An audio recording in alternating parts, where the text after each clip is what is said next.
Hi hello எல்லாருக்கும் வணக்கம். இன்றைக்கி நம்ம காலிஃப்ளவர் சில்லி எப்படி செய்கிறது அப்படின்ற வீடியோ தான் பார்க்க போகிறோம்.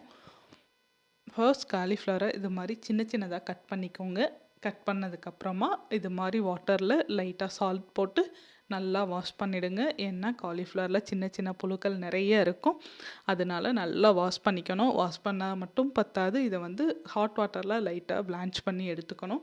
அதுக்காக இப்போ நான் வாஷ் பண்ண காலிஃப்ளவர்ஸ் எல்லாத்தையும் இன்னொரு பவுலுக்கு ட்ரான்ஸ்ஃபர் பண்ணிடுறேன். பண்ணதுக்கப்புறமா கெட்டிலில் கொஞ்சமாக ஹாட் வாட்டர் நான் ப்ரிப்பேர் பண்ணி வச்சுருக்கேன்.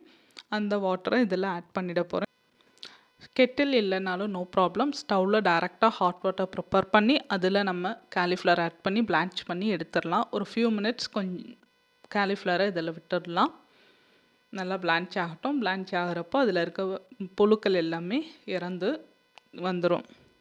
அதுக்காக தான் பிளான்ச் பண்ணுறோம். அதுக்கப்புறமா நம்ம இதுக்கு தேவையான மசாலாஸ் எல்லாமே ரெடி பண்ணிடலாம். மேரினேட் பண்ணி வைக்கணும். அதுக்காக ஃபர்ஸ்ட் நான் சிக்கன் பவுடர் எடுத்திருக்கேன். சிக்கன் பவுடர் ரெடிமேடாக இருக்கும் இல்லையா, அது எடுத்திருக்கேன். அதுக்கப்புறமா கார்ன்ஃப்ளவர் அண்ட் ரைஸ் ஃப்ளார் ரெண்டுமே எடுத்தாச்சு. 3 ஐட்டம் இப்போ எடுத்திருக்கோம். இது நம்ம மேரினேட் பண்ணுற பவுலில் ஆட் பண்ணிடலாம்.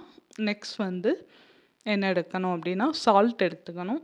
ஏன்னா சிக்கன் பவுடரில் ஆல்ரெடி சால்ட் இருக்கும், இருந்தாலும் அது பத்தாது. நம்ம ரைஸ் ஃப்ளார் கார்ன்ஃப்ளவர்லாம் போடுறனால அதனால் சால்ட்டு யூஸ்வலாக நான் செய்கிற மெத்தடில் இல்லாமல் நான் கொஞ்சம் டிஃப்ரெண்ட்டாக பண்ணுறேன். இதில் சீரகத்தூள் மிளகுத்தூள் ஆட் பண்ணி அந்த கஸ்தூரி மெத்தியும் ஆட் பண்ணுறேன். சீரகத்தூள் சேர்த்துனா டைஜஸ்டிவ் ப்ராப்ளம் வராது அப்படின்றதுக்காக நான் ஆட் பண்ணியிருக்கேன். பொதுவாக சீரகத்தூள்லாம் இதில் ஆட் பண்ண மாட்டாங்க. அப்புறமா லெமன் ஆட் பண்ணுறப்போ கொஞ்சம் ஃப்ளேவர் நல்லாயிருக்கும், புளிப்பாக. அதுக்காக லெமன் ஆட் பண்ணிடுறேன். லெமன் எப்பயுமே எல்லோரும் ஆட் பண்ணுறது தான்.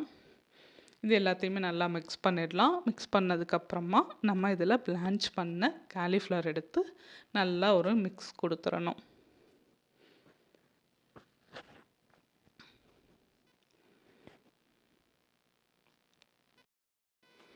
காலிஃப்ளவர் இந்த மசாலாவில் ஆட் பண்ணுறப்போ கன்சிஸ்டன்சி அட்ஜஸ்ட் ஆகலை அப்படின்னா நமக்கு தேவையான கன்சிஸ்டன்சி வர்ற மாதிரி நம்ம அட்ஜஸ்ட் பண்ணிக்கலாம். ஒன்று வாட்டர் விட்டுக்கலாம், இல்லையா ஒரு மாதிரி ரொம்ப லிக்விட் ஆகிடுச்சுன்னா ரைஸ் ஃப்ளாரோ கார்ன்ஃப்ளாரோ போட்டுக்கலாம். எந்த மாதிரி நம்ம கன்சிஸ்டன்சி கிடைக்குதோ அதுக்கேற்ற மாதிரி நம்ம அட்ஜஸ்ட் பண்ணிக்கணும்.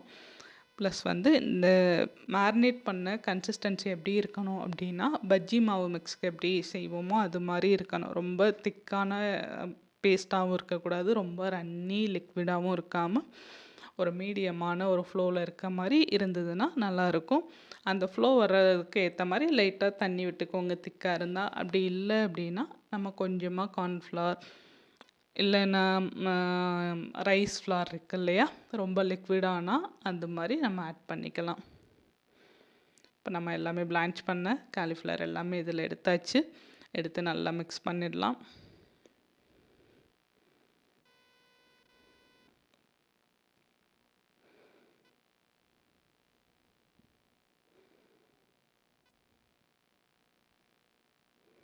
மிக்ஸ் பண்ணிகிட்டே இருக்கோம். இப்போ பாருங்கள் நமக்கு திக்காக கிடச்சிருக்கு. அதனால் நான் இதில் கொஞ்சமாக வாட்டர் ஆட் பண்ணுவேன்.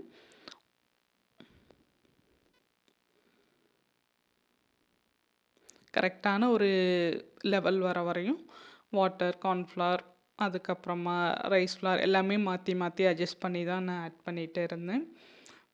ரொம்ப லிக்விடியாக இல்லாமல் ஒரு மாதிரி நமக்கு மசாலாவும் இருக்கணும். ப்ளைனாக காலிஃப்ளவராக தெரிஞ்சாலும் நமக்கு சாப்பிட்றப்போ ஒரு மாதிரி இருக்கும் இல்லையா, அதுக்காக கொஞ்சமாக டெக்ஸ்சரும் திக்காக இருக்கணுன்றதுக்காக எல்லாமே ஆட் பண்ணியாச்சு. அதுக்கப்புறமா இப்போது நம்ம பொரிக்க ஆரம்பிச்சிடலாம். மேரினேட் பண்ண காலிஃப்ளவர் எடுத்து ஆயில் நல்லா ஹீட் ஆன உடனே நல்லா ரோஸ்ட் பண்ணிவிடுங்க, பொரிச்சிருங்க. மொறு மொறுன்னு வேணும் அப்படின்னா, இல்லைன்னா ஹாஃப் பாயில்லே எடுத்துக்கலாம், அதனால் ஒன்றும் பிரச்சனை கிடையாது. பட் நம்ம கடையில் கிடைக்கிற மாதிரி கிறிஸ்பியாக வேணுன்றப்போ நல்ல ரொம்ப நேரம் கோல்டன் ப்ரௌன் கலர் வர வரையும் பொரிக்க அலோவ் பண்ணணும் நம்ம. அவ்வளோதான், நம்மளோட காலிஃப்ளவர் சில்லி சூப்பராக ரெடி ஆகிடுச்சு. இந்த வீடியோ உங்களுக்கு கண்டிப்பாக யூஸ்ஃபுல்லாக இருக்கும்னு நினைக்கிறேன். எஸ்பெஷலி இந்த சம்மரில் நம்ம கிட்ஸோடு ஸ்பெண்ட் பண்ணுறப்ப இது மாதிரி சின்ன சின்ன ரெசிபீஸ்லாம் நம்ம ட்ரை பண்ணி பார்க்கலாம் கிட்ஸோடு. நானும் என்னோடய கிட்ஸோடு சேர்ந்து தான் இந்த ரெசிபி ட்ரை பண்ணியிருக்கேன். வீடியோ பிடிச்சிருந்தா சப்ஸ்கிரைப் பண்ணிவிடுங்க. தேங்க்யூ.